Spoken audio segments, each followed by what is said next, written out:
அஸ்ஸலாமு அலைக்கும். Hi hello friends, welcome to my channel. இன்றைக்கி நான் உங்கள் கூட என்ன ஷேர் பண்ண போகிறேன்னா, ரொம்பவே சூப்பரான சுவையான மீன் குழம்பு செய்வது எப்படி வாங்க பார்க்கலாம். ஃபஸ்ட்டு அடுப்பில் ஒரு மண் சட்டியை வச்சுக்கலாம். நீங்கள் சாதா சட்டிலையும் செய்யலாம், ஆனால் மண் சட்டியில் செய்கிற மீன் குழம்பு ரொம்பவே டேஸ்ட்டாக இருக்கும்.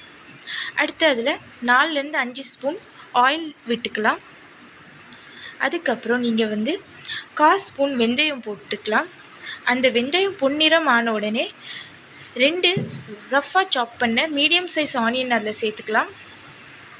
அந்த ஆனியன் வேகிறதுக்காக அதுக்கு தேவையான அளவு உப்பு சேர்த்துக்கலாம்.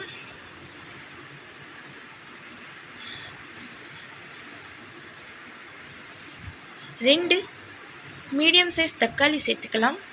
2 பச்சை மிளகாய், கொஞ்சம் மல்லி இலை, கருவேப்பிலை சேர்த்துட்டு நல்லா வதக்கிக்கலாம்.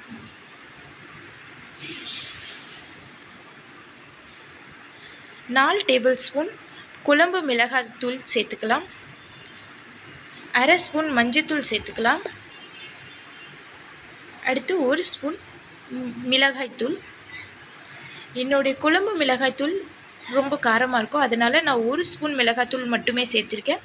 உங்களுக்கு எந்த அளவு காரம் தேவையோ அந்த அளவு நீங்கள் சேர்த்துக்கலாம்.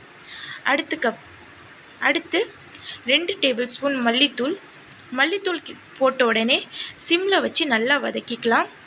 ஏன்னா உடனே சட்டி அடிப்பிடிக்க ஆரம்பிக்கும்.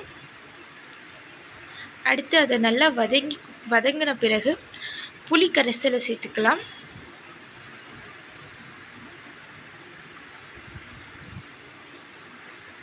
அடுத்து அதில் நான் க்ளீன் பண்ணி வச்சுருக்க மீனை சேர்த்துக்கிறேன். நான் இன்றைக்கி சாலை மீனை தான் சேர்த்துருக்கேன்.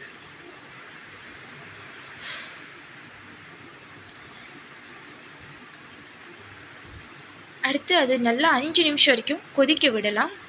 5 நிமிஷமே மீன் வேகிறதுக்கு போதுமானது. அடுத்து இதில் நம்ம அரைச்சி வச்சுருக்க தேங்காய் பேஸ்ட்டை சேர்த்துக்கலாம். இந்த தேங்காய் பேஸ்ட்டு சேர்த்ததுக்கப்புறம் 2லேருந்து 3 நிமிஷம் வரைக்குமே போதுமானது. கொஞ்சமாக மல்லி கருவேப்பிலையை போட்டு இறக்கி வச்சிட்டோன்னா ரொம்பவே சூப்பரான சுவையான மீன் குழம்பு ரெடி.